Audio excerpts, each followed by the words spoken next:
step into whatever it is. Find out your gifts. This book that I just referenced, You Are Called, isn't just about entrepreneurship. It's about stepping into what are your gifts? And then occasionally, and not everybody, but what is your anointing? An anointing he defines more or less as, where do you find success beyond the effort that you put into it?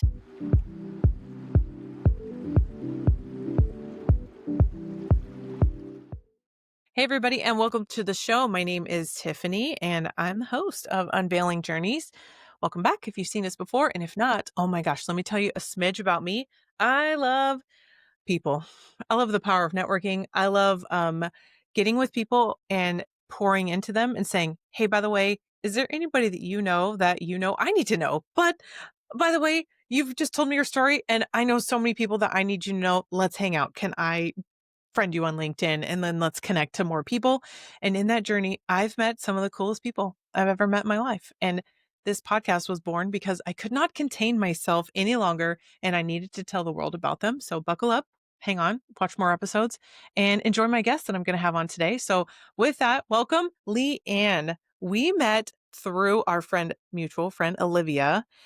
And she's like, you got to know my friend. So anyway, I want the world to know, tell everybody a little bit about you and what you're up to right now. Sure. Well, Tiffany, I just from the minute we met, I was like, "Oh, this is like a friend. Like this is somebody I want to keep on my inner circle, and sister from another mister, and all the good stuff." It's just been really fun. And you've been on my show a couple of times. So, hi everybody. I'm LeAnn Lyon. I am the Chief Joy Officer, because you get to give your own title when you have your own business, of Joyminder LLC. Well, what's that? We serve entrepreneurs, people who are maybe stuck. They're burned out professionals with a dream of entrepreneurship, or they're entrepreneurs that just don't quite have it going the way they imagined it was going to go. And we host a summit 3 times a year called the Restart Your Business Summit. And it seems to me like you were on that one time, and probably again in the future, Tiffany. I'd love to have you back. Oh, I love it. Now, the stuff that you're doing is really making an impact on so many people because I've met some of the cool people that you've introduced me to. I appreciate this so much. Let's do this. I want to hear the whole story. I want to hear from the beginning, like where are you from and what do you want to be when you grew up? And like, let's start there. Okay, so I was born. No, I'm Minnesota raised, although Wisconsin born, and just always had this entrepreneurial thing. I just always could do it.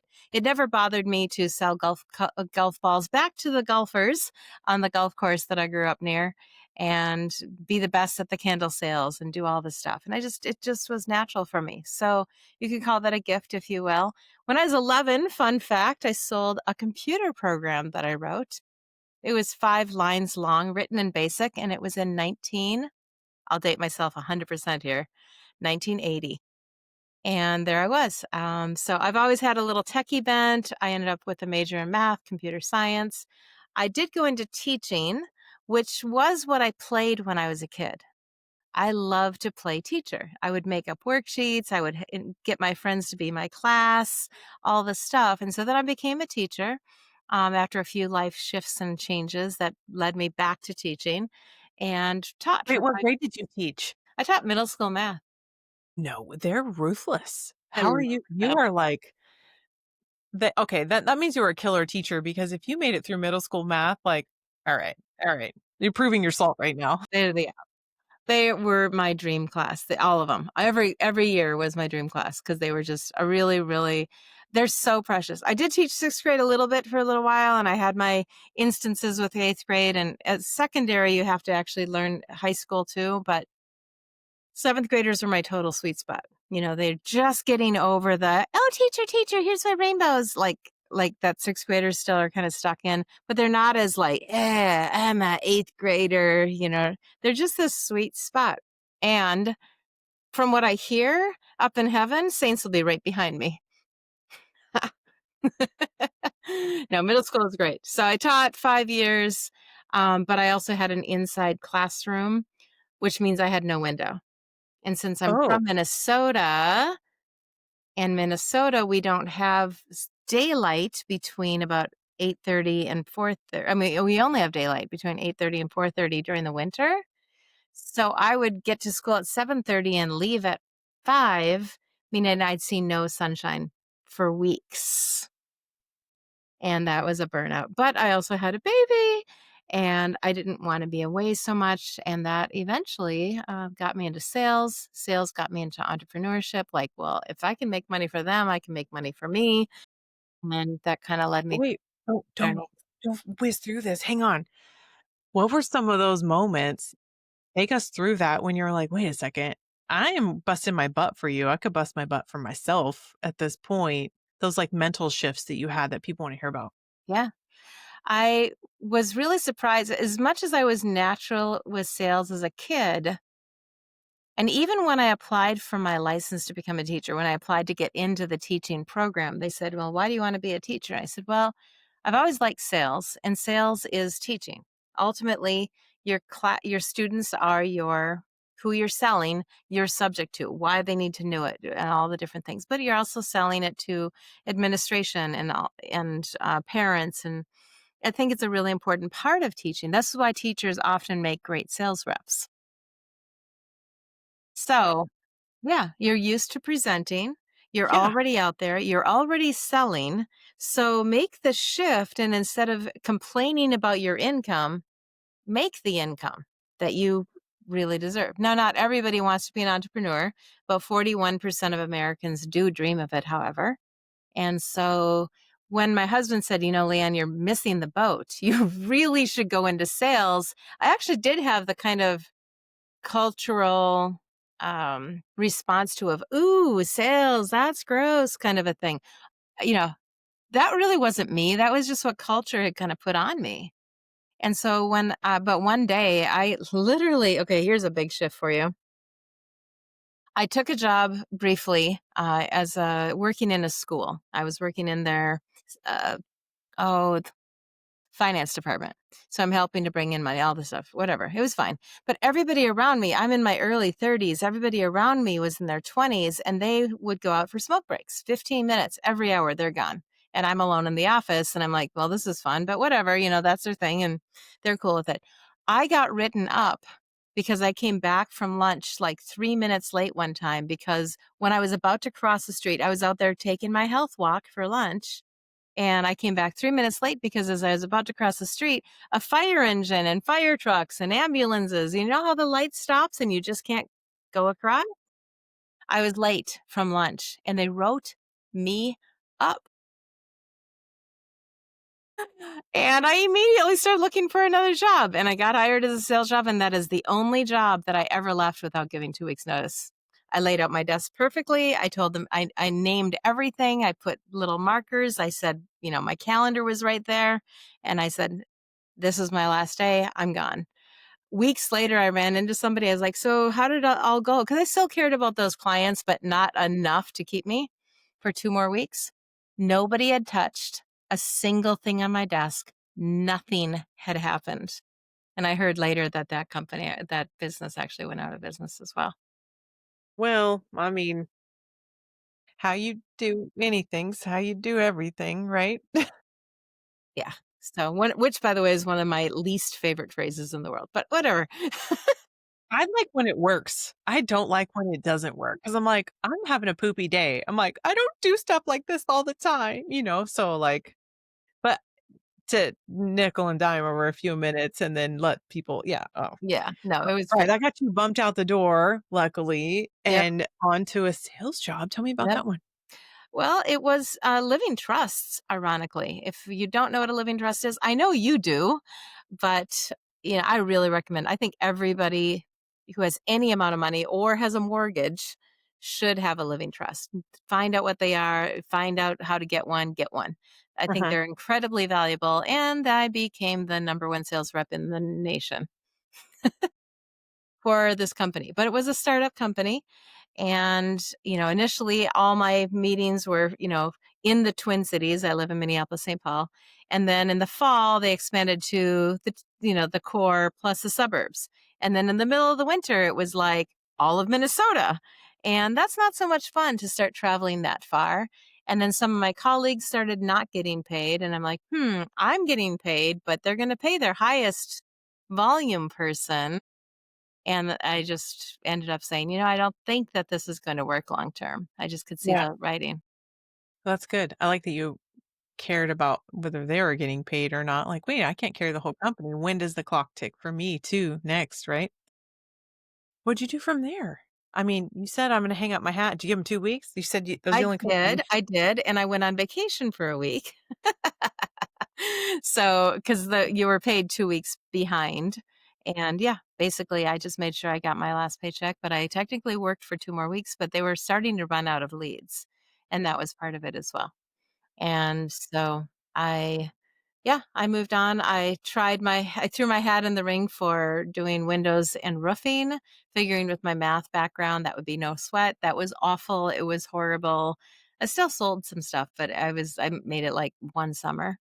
And then I asked somebody to help me find a job. I went to a recruiter and I said, "Here's my background. Here's what I do here." And he's like, "Well, I really think you should try this.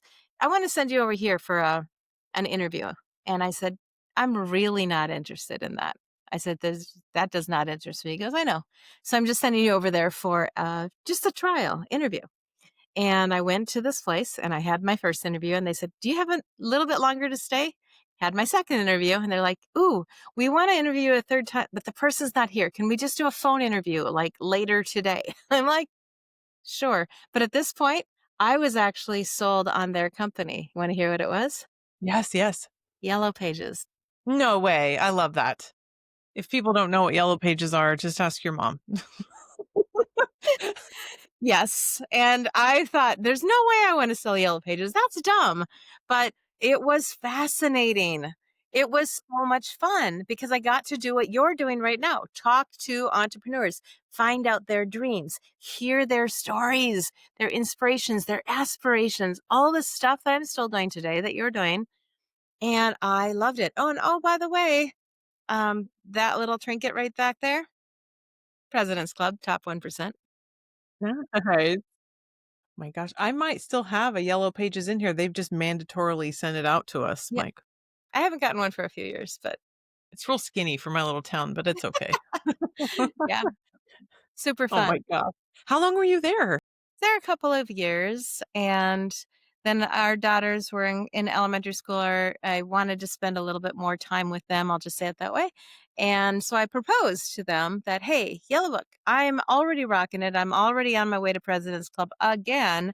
Could we switch things up a little bit? I'll do more of this and a little less of that, and everybody will be happy, and I'll still make you as much money." And they said, "Nope, that's not the job, we'll help you pack." What? Can you even imagine? That stuff blows my mind. Like when I hear stories like this because it's like so close-minded for whoever the manager was and the guy over that guy and the guy over that guy, lady over that guy, right? But so Yeah. what? What? No, not the Okay. only time I ran into it. Even as a teacher, I ran into that as well. Like, I Yeah. loved working with the kids who struggled more with math, like, it really wasn't their thing. I loved working with them because it allowed my creative juices to get out there and be like, "Okay, you didn't get it that way. Let's try it this way." It was so Yeah. much fun. But really the high-end students, the one who could, like, look at the math book and be like, "Got it." They're, like, so boring for me. And so the other teacher liked them, I liked these, so I'm like, "Well, you take my class, I'll take your class, and then we don't have to do 3 preps." Mhm. Administration wasn't having it. That's so silly. They need to let the people that backboard and thrive off of challenges run more things. Because I see a challenge, I'm like, "Challenge accepted. I'm in. You don't know what you're gonna do? Let's figure it out. Who do we know?" Yep. So, I mean, I was prepared for the fact that they might let me go. It was more important for me at that moment to, start stepping into, and I started doing I knew I could probably do some work on the side, some consulting. Some of the people I'd met through Yellow Pages were saying, "Hey, you know what? We could bring you in. We'd like to pick your brain. You seem to know a lot about a lot of things." And I'm, all of like 33 years old at this point, but which sounds young to me now. It didn't feel young at the time. And I said, "Yeah, I can do that." So I started doing some consulting work for the next 7 years. But that ended up leading me to a lot of travel, a lot more time away from my kids, a lot of time away from my family. And then we had a kind of a tragic accident that turned okay. And that flipped the script again. And that's when my husband and I bought my mother in law's company. And I stepped in as president and president and director of marketing for that company. Oh my goodness. Some of these, I guess, like encouragers, influencers, mentors along the way, what were some of those like takeaway points that you feel like you carried with you through some of these random and great positions that you've had? It's a really good question. Do you want to know how many people I'm still in touch with from my teaching days? Yeah. None. No way. How many I'm in touch with from my that job where where I quit? None. How many I'm in touch with from Yellow Book where they let me go? None.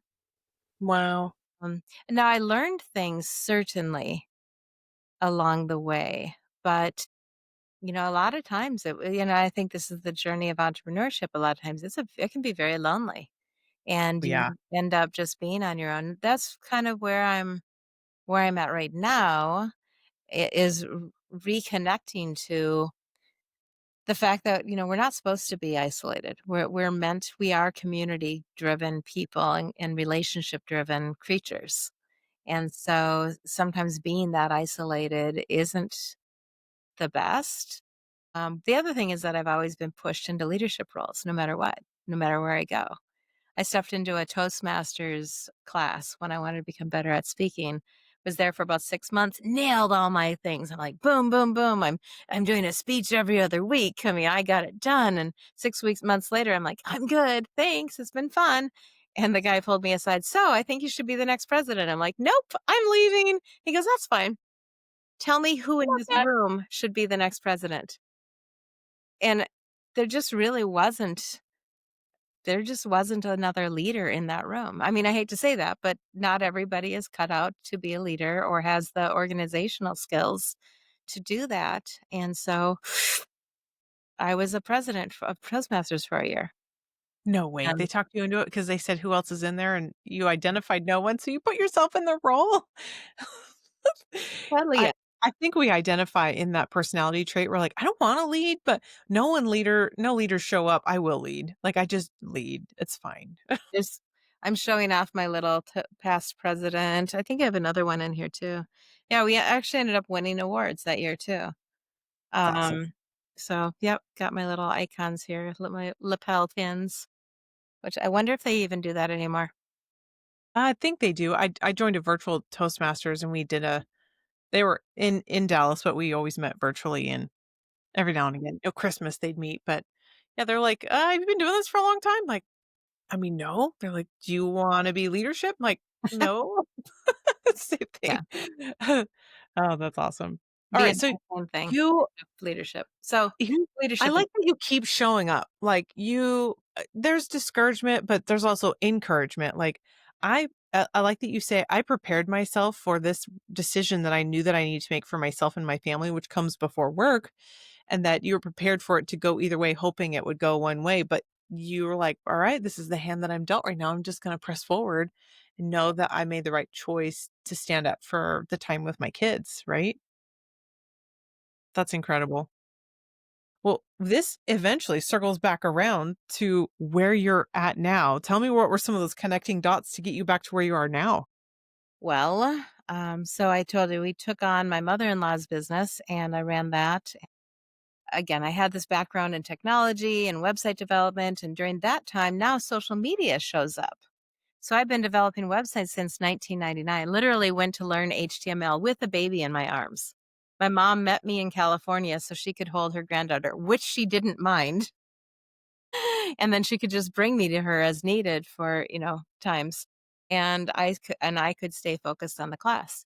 And it was great, but had been developing websites. Now when I took it over, we actually did hire a website developer, but I was still able to be really involved. I knew what they were doing and I knew how to design it and focus it, and it was fun. Meanwhile, I also took myself to class and learned really what is social media? How do you do it? When do you do it? What's the schedule? and got really involved with that, got pretty good at it, wrote ebooks and blogs and the whole thing. Really designed the whole layout for the company. And we did well until there was a point that we were doing products that were, let's just say, alternative. And the certain three-letter agency decided they didn't want us in the way anymore. How about that? So you may or may not know they don't all get funded 100% by the government. They need to collect fines and fees and license fees and all sorts of things from businesses in this case to support themselves. And so, maybe you've heard this about certain jurisdictions of police officers as well. They have to give out so many tickets. I've heard that. Yep, I it's can true. tell what time of the month it is for the End police of the month all the officers. time. Yeah. Yeah, I'm They're like, they're sitting at the bottom of a hill where you might inadvertently roll faster. Got that one. the Yeah. merge I got a merge lane. It was like, everybody has to merge, so I had to speed up to go in front of a guy, and by golly, they didn't get me for, like, 6 miles over. I thought, I'm just glad it wasn't 20 over, because I mean, it's California, we're all on a mission. So Yep. oh I my saw god. officers actually sit at a light where they were waiting for somebody to pull into the intersection, and then when the light would turn red, they would just whoop, whoop, and indicate, pull over," and they would pull 2, 3 people over at a time per red light. Issue ticket, issue ticket, issue ticket, get them going, and wait for the next one. What a trip. I can't believe it. So, Oh anyway, my god. but these three-letter agencies too. We were a very, very, very small company. Like, why bother with us? But we were never paying the fees or fines or whatever, and so we were easy prey to just clear out of the way. They didn't have to trouble with us anymore. And so we that's when I started. I woke up, I that walked out painfully, a Friday in July, and this is in 2019. Really great song playing on the radio. The lyrics say basically, "Get up, up again." Really great saxophone in the song, I love it. And the next morning, started Join Minder. Ah, oh my gosh, and not stopping, 'cause, you started the next morning just before COVID. I mean, like, what how did you press through when COVID started? Yeah, so about that. I thought, well, if I'm not gonna do that, let's go back to other things I love because health and wellness was more my mother-in-law's thing, and I loved it too. I loved the lives we changed. I love the testimonials. We had people literally share just life-giving, life-transforming stories. I mean, who doesn't love that, right? But health and wellness was never really my thing. So I thought, well, I always loved to travel. My parents had made a big thing about bringing us places. And at that point, I'd already been to like 23 countries and 48 or 49 states probably. And I just thought, well, I'll start a travel company. And I joined a multi-level marketing travel company that I believed in. I knew the leaders. And that was in July or August of 2020 is when that launched. Immediately, surprise! Ended up walking the stage as one of the first 6 people to bring 1,000 people into the company and, cheering, rawing, and that was in February of 2020 that I was in Houston at that event, walking the stage, came home, and I was mysteriously really sick. Like, I had never been that sick before, like, really sick. And this is in February of 2020 when I just returned from a port city where I'd just been in a convention center with thousands of people from all over the world. What could it be? Right. And horribly sick, recovered, and got prepared for my next 2 pieces of travel, which is to go get certified with John Maxwell in Florida and also to go to a big, really cool convention in Colorado. Both of them canceled for this weird thing that was happening. And I was so angry. I was like, how dare they? And I didn't know that that's what I'd just gone through is having that thing. And Hmm. so no treatment, no knowing what it was, recovered, went on. Um, but suddenly I did not have a travel agency. Ah, yeah, yeah. So my husband and my daughter came home from college. She couldn't go back to school, did online school. The 3 of us did Instacart. Yeah. Between the 3 of us, we made almost $10,000 in 1 month. Isn't that funny how you weren't allowed to go out, but someone else could for you? That was fascinating.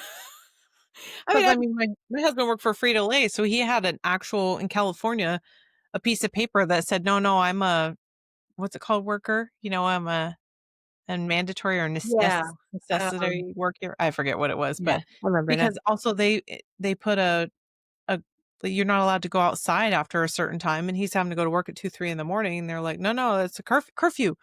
So he had to carry his piece of paper around saying, "No, no, I'm an important person," 'cause everyone needs chips.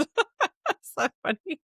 Well, and yeah, and I mean, it was crazy. I've never been the grocery shopper in my family, like, ever. But, you got, like, a $1,500 bonus if you did 100 shopping trips in your first 30 days. And I was gonna hit that because 'cause I'm a goal setter, and I will hit what I need to hit, and I will do what it takes.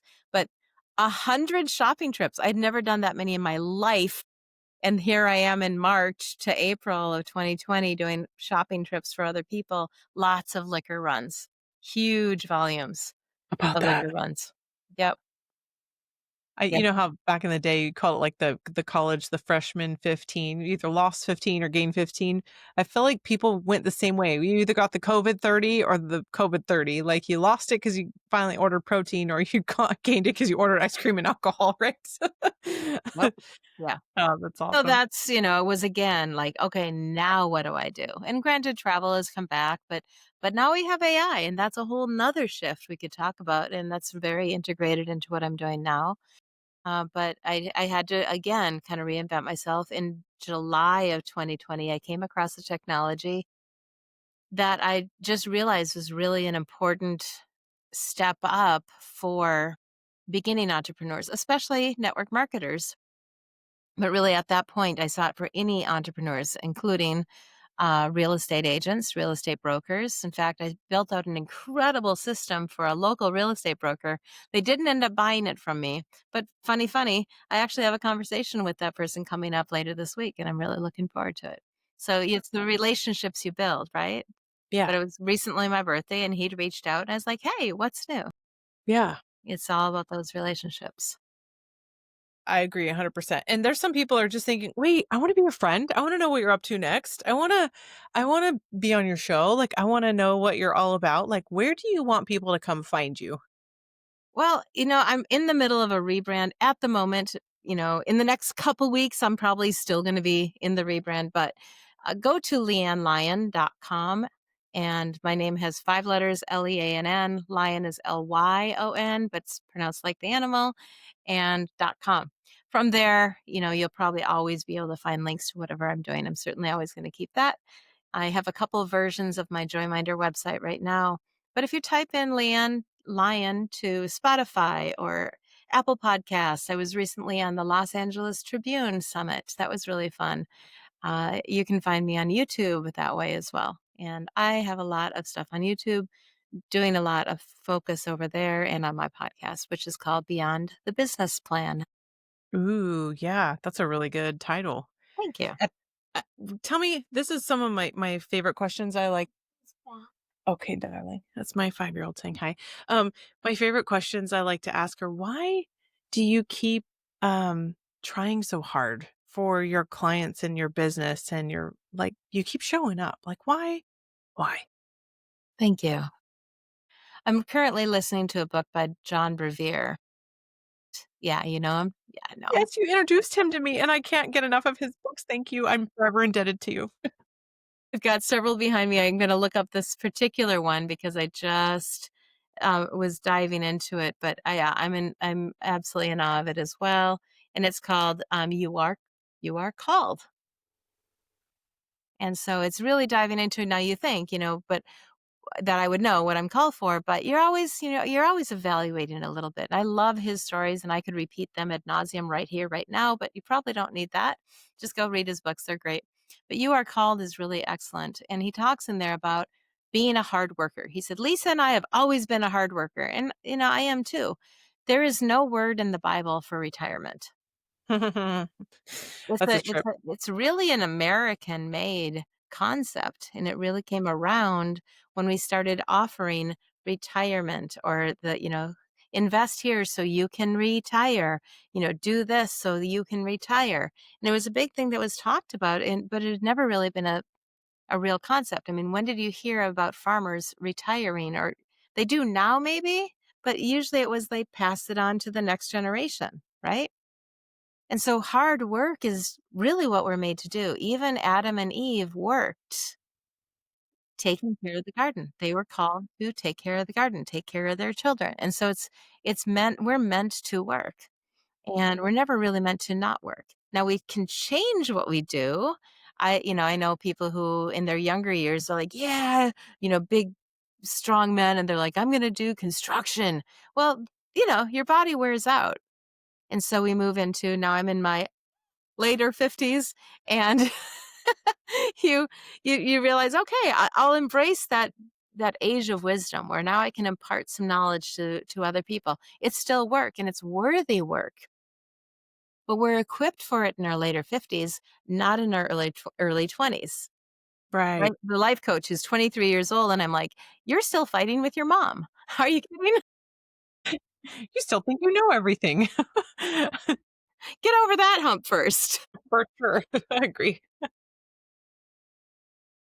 Oh, this is great. I love that you just keep trying, and I think everybody can feel your heart and, like, your enthusiasm to just keep showing up in all of this. What do you have on the horizon that you can share with us? Super excited for my next summit, I really am. But even more so, this past year has been a little rough. I've lost some relationships that mattered. I've lost some platforms that mattered, like the one I mentioned in 2020, changed how they do things. And so it's been a loss of some communities, even that felt I was part of, that I felt I was integral to, but I wasn't leading them. And so, in reflection, again, recent birthday, I do a lot of reflecting. I think, it was a year of separation. It was a year of teaching me to let go, a year of realigning my purposes. I started out my previous year with a broken rib in my back, and 3 days later, a broken foot. And it really called me to say, look, you're not in great shape. You're losing your balance. You're getting injured. And that's only going to get worse if you don't make it better. Now, that is something we have to do. We can't just sit around eating bonbons saying, hey, God, would you take care of this for me? Not going to happen. You got to put the work in. And so over the last year, I've cleaned up my what I eat, how I eat, what I do. Am I perfect at it? No. Am I all the way where I want to go? Absolutely not. But even today, we have a goal in a couple of years to live on a boat and do a 6,000-mile journey that includes, from Minnesota to the Gulf, all the way around Florida, up the East Coast, into the Great Lakes. It's a lot of work, Yeah. and I better be in shape. Yeah. So, I've got a couple of years to get ready for that. I plan to keep doing my podcast while I do it, build my business while I do it, demonstrate that people can live on their own terms. And in September, we have our next summit, which is called the Restart Your Business Summit. Free tickets available for our guests. And of course, if you can't be there during the day, because it is from 11 to 1 Central Time, you can see the replays. So, we've got that all set up. I've got amazing speakers. They're all my guests from here until the summit on my show, on my podcast as well. So you can learn about them, see who you want to hear more from, and they'll just be pouring out their hearts into the audience of that summit. I've picked up some really great sponsors. Very excited for that, helping me with LinkedIn in different areas. And then on top, but of all through this, just to wrap up, I've still felt a little lost. Like I knew I was supposed to keep doing my podcast, even though the platform I was on kind of fell away. I knew that I was supposed to keep working with entrepreneurs, even though that platform that I was introducing them to kind of changed and shifted and wanted to refocus on a different area. So I felt like I was like facing a forest, but hitting my head on a tree, like not seeing the path. But just recently, and this goes back to AI, I've been using AI, and you can use it in a way that not everybody is. In fact, 5 to 10% of people are using it the way I'm using it right now. And that is to actually enhance your own creativity, not just in the sense of write this email, write this post, but in a whole different way. And so working with my AI, we developed an entire new system that really helps guide entrepreneurs. And we call it the sailing system. And Nice. that is going to be something I'm talking about on my podcast now in through the winter. And that will be the focus of my January summit as well. So looking for very specialized entrepreneurs to talk through the different steps of the sailing system, SAILING, like Ooh, a boat. absolutely. I have a couple people I want to send you for that. Of course, naturally I do. Gotcha. All right, this will Here's be it. the My last question. okay. What's the one nugget you want to leave with people? Piece of advice or your favorite thing? Your tidbit. My tagline on my website is unleash your joyful business journey. Only 41% of Americans are really called into entrepreneurship. That means 59% are perfectly happy not being the boss. And that's great because we need all types. Hey, if we were all in no's, we'd look pretty funny. Yeah. So we need different types of people. Step into whatever it is. Find out your gifts. This book that I just referenced, You Are Called, isn't just about entrepreneurship. It's about stepping into what are your gifts? And then occasionally, and not everybody, but what is your anointing? An anointing he defines more or less as where do you find success beyond the effort that you put into it? And so when I look at my life, I'm like, where have I had success beyond what I put into it? Well, that would be in sales and leadership in general. And so if you have that, and if you're faith driven as I am, then you realize that I'm here for that. So my what I'm saying to you if you're listening or because you're listening, find out why you're here. Step into that. There's a reason you're here. I think it's in Isaiah where it says that the end is known from the beginning, but that also means that we really were called and created for a purpose. But the end is known from the beginning. So I'll go a little faith on this, but if he knows the end from the beginning, then his will be done. Therefore, if we don't satisfy what he put us here to do, he will find somebody else to do it. Huh. And Yeah. that's been shown over and over again as well. So why not step into and use the gifts and anointings that have been placed in your life? It's a fun life that way. And if you don't know Jesus, I'll have that conversation with you too. You're a gem. I just love you so much. And I'm so grateful for all the advice you've given me and the authors that you've poured into me that have changed my course of direction. Um, Thank you everybody for staying. I'm so glad that you hung out with us for this episode of this podcast. And don't forget, if you are like, I don't remember, there's show notes, friend us on LinkedIn, go to her website so that way you can check out her summits coming up, a couple of them. And if you're like, I can't find anything, just come find me. I'll get you with LeAnn. All right. Thank you everybody for staying and I'll talk to you. See you on the next episode. Bye.